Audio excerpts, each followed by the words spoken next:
Hey there guys, John here again. Well, as you can probably guess by the scene that you're now seeing in front of you, we're going to be talking a little bit about alcohol stoves today, particularly this little alcohol stove. Now, you can see we have a little assortment of stoves out here just for demonstrative purposes, and you may be familiar with some of these stoves, everything from the cat stove to the penny can stove to the tea light stove, etc., etc. We're not going to be talking too much about any of those. There's a wealth of information here on YouTube, just a plethora of videos out there. So if you want to check into any of these other type of stoves, please feel free to do so. Like I said, what I wanted to talk about was this little stove right here in particular, just due to its fairly original design and just the concept surrounding it, the way it works. It's a fairly unique stove. And to the best of my knowledge, it was something that I came up with. Now, I may be wrong there. You know, the old saying, there's nothing new under the sun. Well, that may very well be applicable here. So if you happen to know, I've seen this type of stove before, and can give me the original source so I can give them credit, I would really appreciate that. Other than that, let's just get into talking a little bit about this. I want to show you the features of it really quick and why I think it's so cool, as well as give you a quick demo of it in action. Okay, so what we have here is just a little sturdy and compact, lightweight alcohol stove made from an Axe deodorant body spray canister. And as you can see, I've just cut that canister utilizing the top portion and the very bottom portion of the can. Now, this little fellow weighs in at 0.7 ounces. Not the lightest stove in the world, not the heaviest either. Yet it is incredibly sturdy. It just the gauge of the metal that's used in these cans is obviously a lot thicker than the metal used in just an aluminum pop can, say, and so that inherently gives it more structural integrity. The design of the can also improves the integrity as well. Now, this is a little can stove that you're not going to have to worry about when you stuff it in your backpack or your bug out bag or a survival kit or something like that. Very sturdy little stove here that is not going to get crushed. Like I said, it's not something that you're going to have to worry about being damaged on the trail. So 0.7 ounces, insignificant weight in my book anyway. You may disagree, and that's perfectly fine. But the sturdiness of it makes up for any extra weight that you may be carrying in a stove like this. Longevity and durability are definitely a factor in this little stove. So without going in too much about how it was made here, like I said, I did utilize the top portion of the can, which, as you can see, takes an initial step down here. And in this first step, what we did was we drilled our holes. We just used a 1/16 inch drill bit and drilled 16 evenly spaced holes around the diameter of the can. And that gives us our jets for our flame pattern there. And in the top, we just drilled out the spray mechanism to allow for a filler hole in there. And so that is where you fill the stove up. And so you fill up the stove.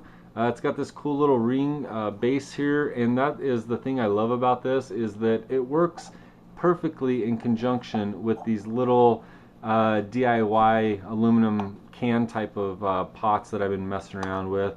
You may recall a video I recently did where I fashioned this homemade version of a lip ring in here to improve the integrity of the can, and just been really impressed with these little pot can things so far. And as you can see, it fits perfectly on this stove. And the cool thing about these jets sitting on that angled lip right there is that they force the flame pattern perfectly around the can. They conform just perfectly to the can. Now, that works great with this little 12-ounce version of a can, but it also works really well with a Foster's can or Heineken can. The flame pattern, or the jets rather, are situated down far enough where they allow the flame to come out and wrap around the can. So pretty efficient design and very effective. Moving on down here, what we have, and this is what I feel makes it unique, is there's another step at the bottom of this top portion which comes out to the same diameter here.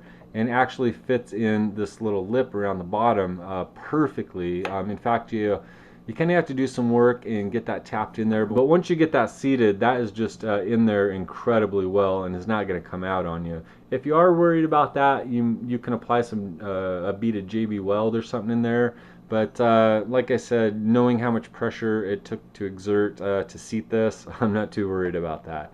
Now, like I said, that does lead me to the original feature of this, which is the way that this bottom portion is fashioned. Once that's seated in there, it still gives you this little ring around the end, which actually functions as a built-in primer pan. And that is the cool part about this little stove here. Like I said, the lightweight, sturdy factor, there's lots of stoves like that out there. That's not original. What I felt was original on this was, like I said, the step down, angled up jet pattern, which is pretty cool. There are stoves like that, however, but I hadn't seen any with a primer pan built in quite like this one, and I really like that. And I'm going to show you why I like that so much here. So to show you why I like that built-in primer pan so much, what we're going to do is give you a quick demo of the stove in action.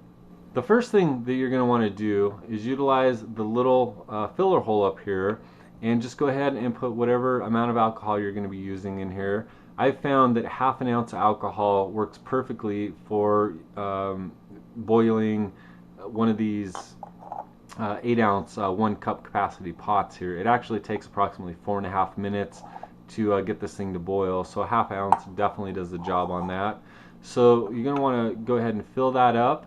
I leave a little bit extra and just let it drip down the side here to fill up the primer pan, and it doesn't take much now to do that, just a residual amount of alcohol to fill up that pan. The next thing, of course, is you just ignite the primer pan, and as you can see, this is really cool. The flame just starts wrapping up around the side of this, and it's one of my favorite parts about this is it's aesthetically pleasing. Actually, it's kind of fun to watch this little stove in action.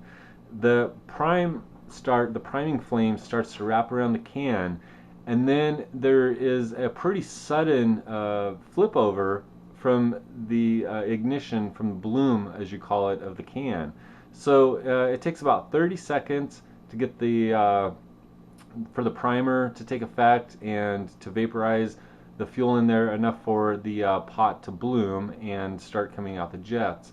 At that point, of course, you're ready to place your pot on the stove and let it sit. You're good to go.